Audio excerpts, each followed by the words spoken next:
Hello friends, இன்றைக்கி நம்ம கடாயில் தக்காளி சாதம் எப்படி ஈஸியாக பண்ணுறதுன்னு பார்க்க போகிறோம். அதுக்கு ஃபஸ்ட்டு கடாய் வச்சுக்கலாம். கடாய் ஹீட் ஆனதும் கீ சேர்த்துக்கிறோம். கீ சேர்த்துட்டு 7-8 முந்திரியை சேர்த்துக்கலாம். இது கோல்டன் ப்ரௌனில் சேஞ்ச் ஆகி வரணும். பாருங்கள், கலர் சேஞ்ச் ஆகிடுச்சு. இதை ஒரு தட்டில் ட்ரான்ஸ்ஃபர் பண்ணிக்கலாம். இப்போ அதே கடாயில் ஆயில் சேர்த்துக்கலாம். ஆயில் நல்லா ஹீட் ஆகிடுச்சு. இப்போது 3 பிரிஞ்சி இலை, 1 ஏலக்காய் சேர்த்துக்குவோம்.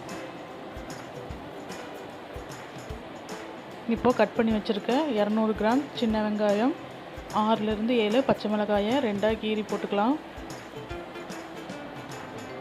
போட்டுட்டு மிக்ஸ் பண்ணிக்குவோம். இந்த ஆனியன் கோல்டன் ப்ரௌனாக சேஞ்ச் ஆகி வரணும். பாருங்கள், கலர் சேஞ்ச் ஆகிட்டுருக்கு. இந்த ஸ்டேஜில் 1/4 டீஸ்பூன் சோம்பு சேர்த்துக்கிறோம். சோம்பு சேர்த்ததும் நல்லா வாசனையாக இருக்கும்.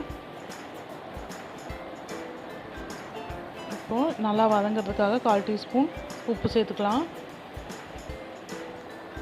பாருங்கள், கோல்டன் ப்ரௌனாக சேஞ்ச் ஆகிடுச்சு. இந்த ஸ்டேஜில் நம்ம கருவேப்பிலை சேர்த்துக்கிறோம்.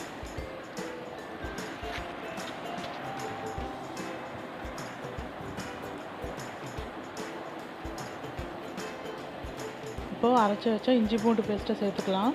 இதோட பச்சை வாசனை போகணும், அந்தளவுக்கு நம்ம வதக்கி விட்டுக்கலாம். அதோட பச்சை ஸ்மெல் போயிடுச்சு. இப்போ 1/4 டீஸ்பூன் மஞ்சத்தூள், 1 டீஸ்பூன் தனி மிளகாய் தூள் சேர்த்துக்கலாம். சேர்த்துட்டு இந்த ஆயிலையே நல்லா ஃப்ரை பண்ணிக்குவோம். இதில் இந்த ஆயில் வந்து தனியாக பிரிஞ்சு வரணும், அந்த அளவுக்கு நம்ம ஃப்ரை பண்ணிக்கணும்.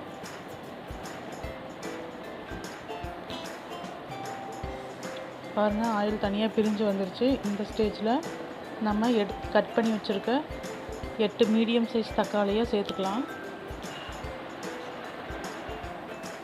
சேர்த்துட்டு மிக்ஸ் பண்ணிக்குவோம்.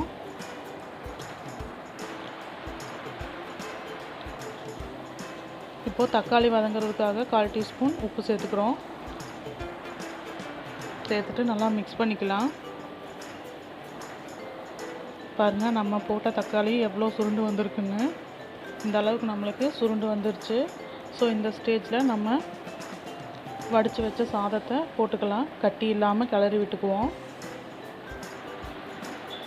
ஸோ அந்த மசாலாவில் ரைஸ் படுற மாதிரி கிளறிக்கலாம். கொஞ்சம் கூட ரைஸ் ஒயிட் கலரில் தெரியக்கூடாது, அந்த அளவுக்கு நம்ம மிக்ஸ் பண்ணிக்கணும்.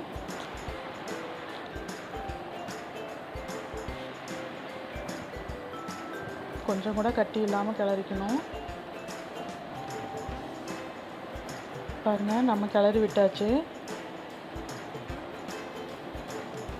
இப்போ நம்ம நெய்யில் வறுத்த முந்திரியை சேர்த்துக்கலாம். கடைசியாக புதினா சேர்த்துக்கிறோம். ஸோ சூப்பரான தக்காளி சாதம் ரெடி ஆகிடுச்சு. நீங்களும் ட்ரை பண்ணி பாருங்கள். தேங்க்யூ.